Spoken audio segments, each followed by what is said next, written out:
बच्चों, आज हम कक्षा 4 की विज्ञान विषय में पाठ 10 का अध्ययन करेंगे, जिसका शीर्षक है पाचन और संतुलित आहार। बच्चों, हमने संतुलित आहार के बारे में पढ़ा था कि संतुलित आहार वह आहार होता है जिसमें सभी पोषक तत्व में आता है। देखो, प्रोटीन, विटामिन, कार्बोहाइड्रेट, वसा, खनिज लवण, जल, ये सब उचित मात्रा में पाए जाते हैं, तो वो होता है संतुलित आहार। तो हमने संतुलित आहार के बारे में पढ़ा था। देखिए, ऊर्जा देने वाला जो भोजन होता है तो वो है, उसमें पोषक तत्व होते हैं कार्बोहाइड्रेट तथा वसा, और प्रोटीन ये हमारे शरीर निर्माण करने वाला भोजन है।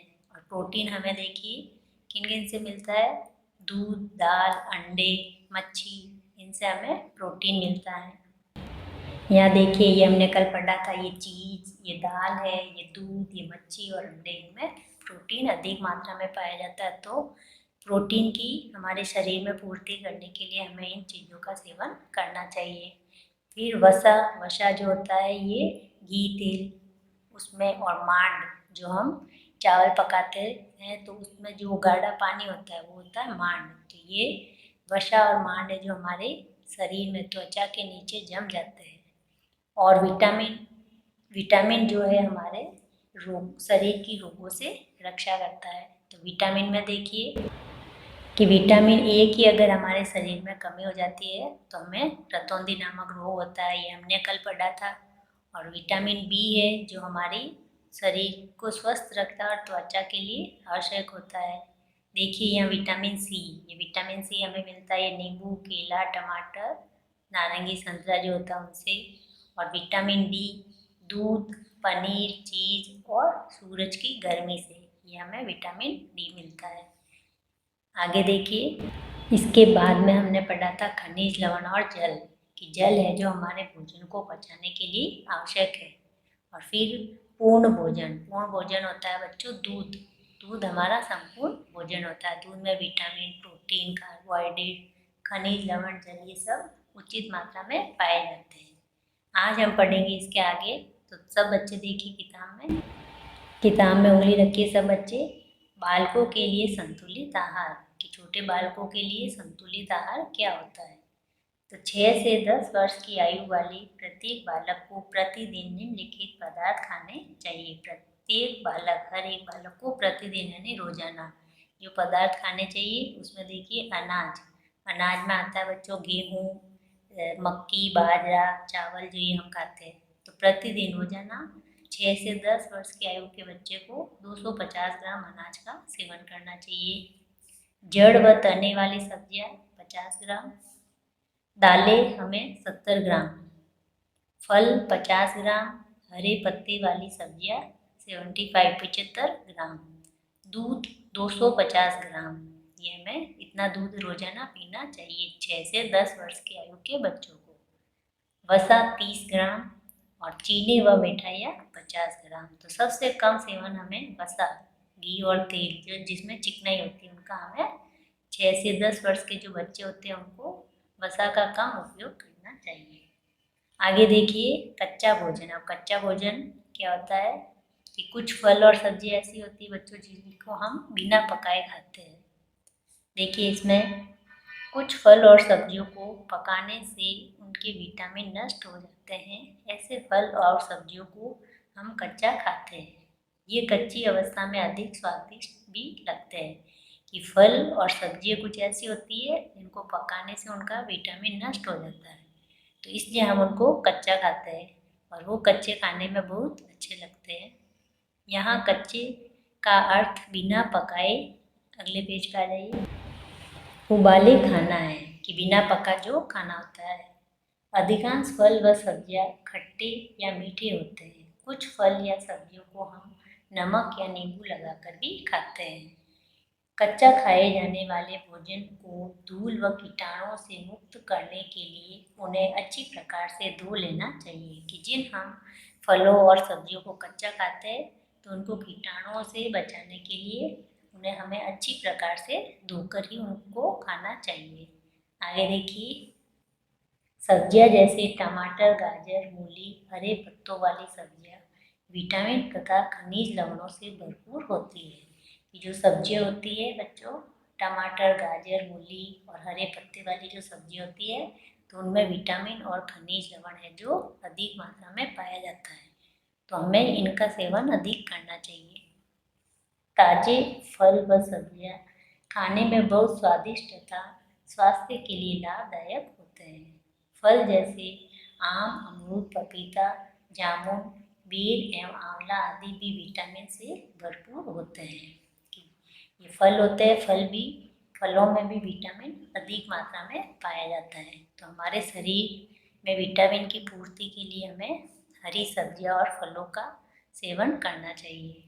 आगे देखिए सब बच्चे, भोजन पकाना, कि भोजन को हम पकाकर खाते हैं तो किस प्रकार हमें भोजन को पकाना चाहिए। अधिकांश भोजन को पचने योग्य तथा स्वादिष्ट बनाने के लिए इसे पकाकर खाया जाता है, कि भोजन को स्वादिष्ट बनाने के लिए हम उनको पकाकर खाते हैं। पकाने से भोजन में उपस्थित कीटाणु नष्ट हो जाते हैं। भोजन को अच्छी प्रकार से पकाना चाहिए, परंतु यह भी ध्यान रखना चाहिए कि अधिक पकाने से भोजन के पोषक तत्व नष्ट हो जाते हैं। भोजन पकाने की निम्नलिखित विधियाँ हैं, कि देखो बच्चों, अगर भोजन को हम अधिक पकाते हैं तो क्या होता है कि उसमें जो पोषक तत्व होते हैं, प्रोटीन, विटामिन, कार्बोहाइड्रेट, ये सारे पोषक तत्व क्या होते हैं, नष्ट हो जाते हैं। तो भोजन को अच्छे से पकाना चाहिए, लेकिन ज़्यादा भी नहीं पकाना चाहिए। देखिए इसमें भोजन पकाने की विधियों में पहला है तलना। समोसे, पूड़ी एवं पकौड़ी आदि को तेल में तला जाता है। डोसा व पराठे आदि पर ऊपर से तेल लगाया जाता है। तलने से भोजन के सभी पोषक तत्व नष्ट हो जाते हैं। आप लोगों ने भी देखा होगा, समोसे, पूड़ी, पकौड़ी आप सब लोग खाते हो, तो इनको तेल में तला जाता है, और डोसा और पराठे जो होते हैं उनको हम तवे पर कम तेल लगाकर सेकते हैं। आगे देखिए दूसरा, पानी में उबालना। दाल, सब्जियों एवं चावल आदि को कम से कम पानी में उबाला जाता है। उनके पानी में ही भोजन के सभी पोषक तत्व होते हैं, अतः खाना उबालने के बाद हमें उस पानी को फेंकना नहीं चाहिए, कि जिस पानी में हम दाल, आलू ये पकाते हैं, उबालते हैं, सब्जियों को, चावल को, दाल को, तो उसमें जो वो पानी होता है उसमें वो सारे पोषक तत्व होते हैं। तो उबालने के बाद हमें उस पानी को फेंकना नहीं चाहिए, उसका उपयोग करना चाहिए। अगला देखिए, भाप में पकाना। भाप में पकाने से भोजन की पोषक तत्व नष्ट नहीं होते हैं। ढोकला, गुजराती पकवान तथा इडली दक्षिण भारतीय पकवान को भाप में ही पकाया जाता है। आप लोग देखते होंगे कि ढोकला और जो इडली है इनको भाप में पकाया जाता है, और भाप में जो हम भोजन पकाते हैं तो उसमें उनके जो पोषक तत्व है वो नष्ट नहीं होते हैं। अगला देखिए, सेकना। ब्रेड, केक एवं बिस्कुट आदि को सेका जाता है। रोटी को तवे पर या तंदूर में सेका जाता है। फिर है भुनना। मूंगफली, आलू, मक्का, भुट्टा, शकरकंद और चने को भुना जाता है। मूंगफली, आलू, मक्का, भुट्टा जो होता है और शकरकंद, चने, ये भुनकर खाए जाते हैं। आगे देखिए आता है भोजन का उचित रख रखाव, कि हम भोजन को किस प्रकार बिना खराब हुए रख सकते हैं। तो भोजन को सबसे पहले तो, कि पके हुए भोजन को हमें हमेशा ढक कर रखना चाहिए, और भोजन को कीटाणुओं से बचाने के लिए अगर गर्मी होती है तो हम क्या करते हैं, भोजन को फ्रीज में रखते हैं। और आप लोगों ने देखा होगा अचार जो होता है तो उसमें नमक अधिक डाला जाता है। नमक से क्या होता है, उसमें जीवाणु पैदा नहीं होते हैं। और नमी के कारण है जो भोजन जल्दी खराब होता है, तो अचार को बचाने के लिए आप लोगों ने देखा होगा कि उसके ऊपर तेल अधिक रखा जाता है, जिससे वह खराब नहीं हो। देखिए सब बच्चे किताब में, कीट, जीवाणु तथा फफूंदी भोजन को खराब कर देते हैं। खुले में रखी गीली रोटी 2 दिन बाद काली हो जाती है। आप लोगों ने देखा होगा कि बारिश के मौसम में जो रोटी होती है तो 2 दिन बाद वो काली हो जाती है, तो क्या होता है, उसके ऊपर फफूंदी जम जाती है। यह फफूंदी लगने के कारण खराब हो जाती है। भोजन को खराब तथा बिना नष्ट हुए बहुत दिन तक रखना भोजन का परिरक्षण कहलाता है, कि बिना खराब हुए या नष्ट हुए रखना भोजन को, वो भोजन का परिरक्षण हो गया। फफूंदी और जीवाणु के उगने के लिए प्रायः जल वाष्प नमी की आवश्यकता होती है। मटर से जल, पन्ना पलटिए, को दूर रखकर हम इसे बहुत दिनों तक खराब हुए बिना रख सकते हैं। इसके लिए हमें मटर को मशीन द्वारा गर्म हवा से सुखाना पड़ता है, कि मटर जो होते बच्चों, उनको हम सुखाकर कई दिनों तक बिना खराब हुए रख सकते हैं। फफूंदी या जीवाणु अधिक नमक या चीनी के विलयन में नहीं उग सकते हैं। इसी कारण अचार में नमक लगाकर तथा फलों में गरडा चीनी का शरबत डालकर रखा जाता है, कि अचार जो होता है तो उसको फफूंदी और जीवाणुओं से बचाने के लिए उसमें नमक अधिक डाला जाता है। और जो फल होते हैं उसमें चीनी, शक्कर जो होती है उसका विलयन, चीनी और जल को ऐसे मिला के उसका विलयन बनाकर फलों में डालकर रखा जाता है, जिससे वो खराब नहीं होते हैं। आगे देखिए सब बच्चे, निम्न तापक्रम पर भी फफूंदी नहीं उग सकती है, अतः हम पकाया या बिना पकाया भोजन रेफ्रिजरेटर में रखते हैं, रेफ्रिजरेटर फ्रिज में रखते हैं। आगे देखिए पाचन क्रिया, कि जो हम भोजन करते हैं उसका पाचन किस प्रकार होता है। शरीर में सरल रूप में भोजन के टूटने की क्रिया को पाचन कहते हैं। मुंह, आमाशय और छोटी आंत में भोजन क्रमशः टूटता है। इससे निकलने वाला रस भोजन पचाने में सहायता करता है। भोजन को हम जब दांतों से काटते हैं तो मुंह से लार निकलकर भोजन में मिल जाती है, कि बच्चों जब हम भोजन करते हैं तो सबसे पहले हम उनको दांतों से काटते हैं, चबाते हैं, तो चबाने पर क्या होता है, जो मुंह में लार होती है वह उस भोजन में मिल जाती है। यह भोजन को लुगदी जैसा बना देती है, कि जो लार होती है, चबाने पर जो भोजन में लार मिलती है तो वो भोजन को लुगदी के समान बना देती है। लार ही मांड को शर्करा में बदलने का काम करती है। यही कारण है कि चपाती, आलू एवं ब्रेड चबाने के बाद मीठी लगती है। भोजन मुंह से भोजन नली में जाता है, कि चबाने के बाद भोजन है जो मुंह से भोजन नली में जाता है, वहाँ से होता हुआ आमाशय में पहुँचता है। भोजन नली से होता हुआ आमाशय में पहुँचता है। आमाशय भोजन मथने का काम करता है। आमाशय में भोजन में पाचक रस तथा अम्ल मिलते हैं। तो जब बच्चों भोजन नली से भोजन आमाशय में पहुँचता है तो वहाँ पर भोजन में कई पाचक रस और अम्ल मिलते हैं, ये प्रोटीन को पचाते हैं। आगे देखिए, आमाशय से भोजन छोटी आंत में जाता है। आमाशय में जब पाचक रस और अम्ल मिलते हैं और फिर वह भोजन है जो छोटी आंत में जाता है।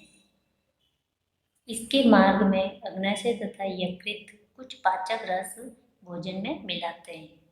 ये भोजन के सभी भाग प्रोटीन, कार्बोहाइड्रेट तथा वसा को सरल रूप में जलीय विलयन में बदल देते हैं। छोटी आंत भोजन से आवश्यक रस सौंप कर रक्त प्रवाह में मिला देती है, कि जो छोटी आंत होती है तो वो भोजन में जो आवश्यक तत्व होते हैं उनको सौंप कर रक्त खून के प्रवाह में मिला देती है। आगे देखिए, बिना पचा भोजन बड़ी आंत में पहुँचता है, कि जो भोजन के जो आवश्यक तत्व है वो तो रक्त प्रवाह में मिल जाते हैं, और जो बिना पचा भोजन होता है वह बड़ी आंत में पहुँचता है। यहाँ से इसे जल को सौंप कर गुर्दों में भेज दिया जाता है। अवशेष भोजन गुद्दा द्वारा बाहर निकल जाता है, कि जो अवशेष जो बचता है वो भोजन है जो गुद्दा द्वारा बाहर निकल जाता है। तो इस प्रकार देखो बच्चों, ये पाचन क्रिया चलती रहती है। तो ये पढ़ा हमने संतुलित आहार और हमारे शरीर की जो पाचन क्रिया होती है उसके बारे में। आगे देखिए इसके सार तत्व। हमें जीवित रहने, शरीर की मरम्मत तथा खेलने के लिए ऊर्जा की आवश्यकता होती है। यह ऊर्जा हमें भोजन से मिलती है, कि शरीर को कार्य करने के लिए ऊर्जा की आवश्यकता होती है, वह ऊर्जा हमें भोजन से मिलती है।